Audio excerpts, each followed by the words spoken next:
people of faith have always problems and troubles with atheists. I was watching Richard Dawkins' 2006 documentary, The God Delusion, which he made after the book, The God Delusion of the same name. And there was a scene where Dawkins visits one of the meetings of an evangelical New Age church and one of the gatherings of that church. And the place looks exactly like a stock exchange market, like NASDAQ or the one on the Wall Street, the New York Stock Exchange. And I think that was the pastor whom Dawkins interviewed, and he looked almost ready to bully him anytime, just like the bull on the Wall Street. And he even went to the extreme of threatening Dawkins subliminally, not explicitly, but subliminally. Well, I mean, you can tell from not only that documentary per se, but in general, the people of faith have problems with the evil. Well, in this case, that's atheists or atheism. With the evil that they create, that they make, and their mindsets. To me, that these mindsets are more or less Neoinquisitional in 21st century. And that documentary was from 2006, and the idiot subliminally threatening Dawkins, and that mindset became more powerful and the decade that followed the documentary, indeed.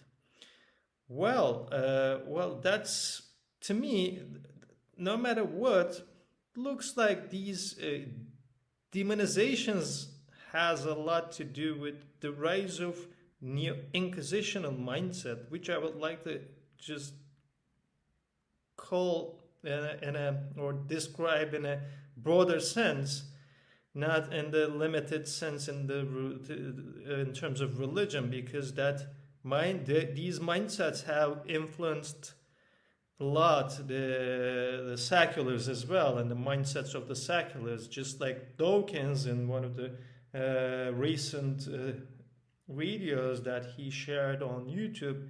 He's saying that as the woke new religion and the irrationalities that the woke or whatever that is, the irrationalities that is inherent in the politics and in the ideologies around what is described as the woke. Well, I wouldn't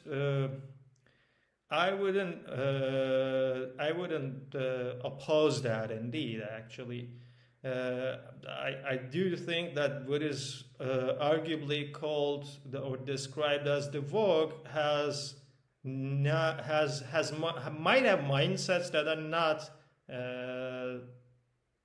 that much significantly different from the neo-inquisitional mindsets that is proper to that bully who went subliminally to the extreme of threatening Richard Dawkins in that documentary. That's why people of faith have a lot of problems with you, with your kind of people. What's that atheist? Yeah. Maybe these people of faith who have a lot of fights in their mindsets with the devil, like atheists, might have a network problem. Networks not only composed of those who are going to those stock exchange markets, like gatherings in churches and new wave, a kind of belief in new I don't know, sects or whatever.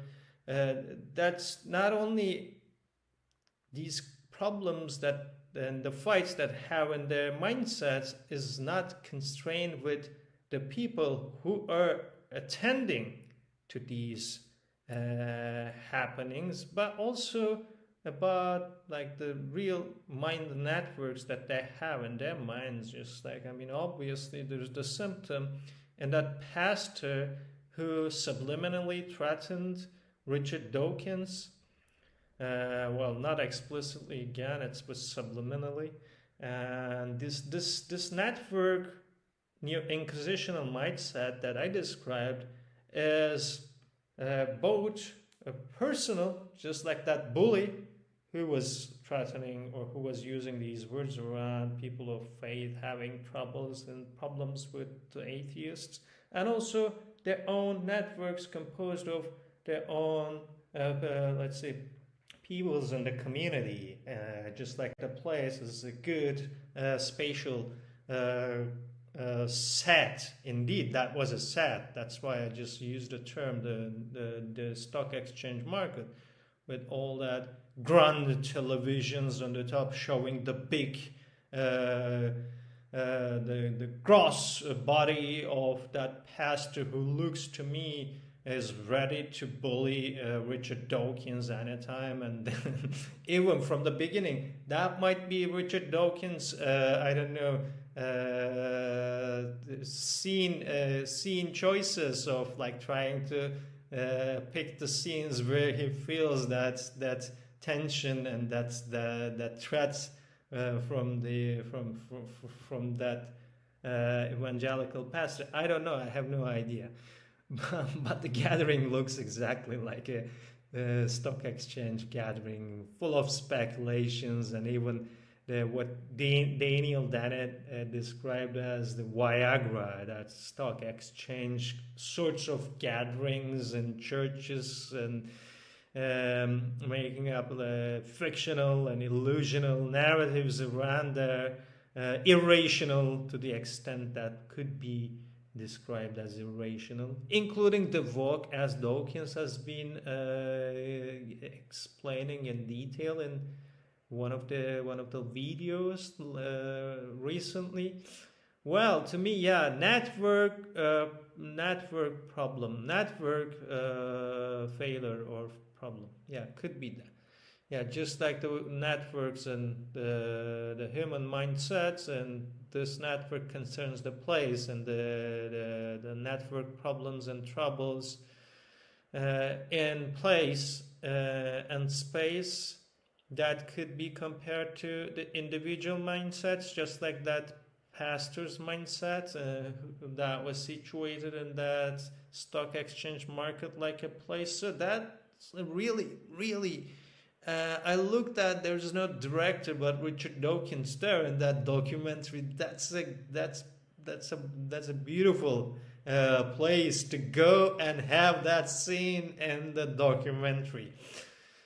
Well, that's why I'm keeping my copy of the documentary. I think that's not going to be a copyright trouble with Richard Dawkins and a few books by him. Maybe there would be. Whatever. Yeah, these fights that people of faith have in their mindsets, neo-inquisitional mindsets, is more or less about their own faith and their own ideas of what is good and what is the evil. And that's all what I would like to say today.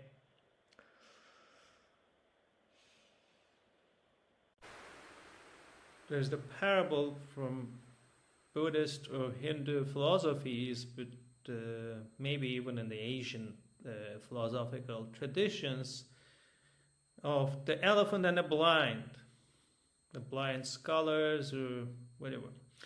So the parable suggests that these scholars, the blind, usually dispute not because of scientific facts and mistakes and errors, but more because of the differences of angles of view.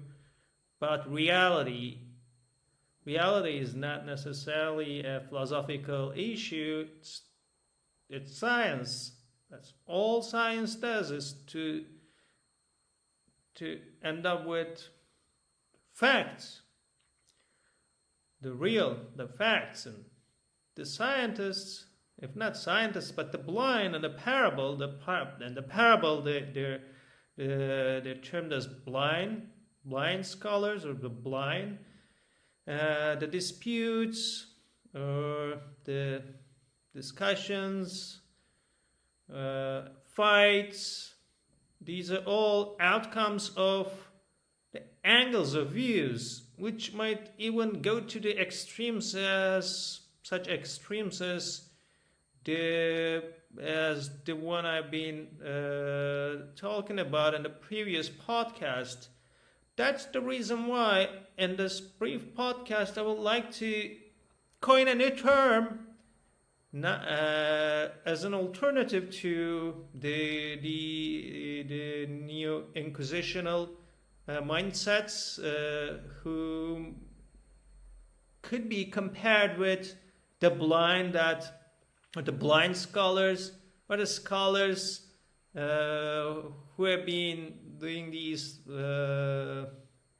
debates and discussions around what have been talking in a few podcasts. So the term is not angle of view, or different angles of views, or differences of angles of views, but fangle of view, or fangles of view.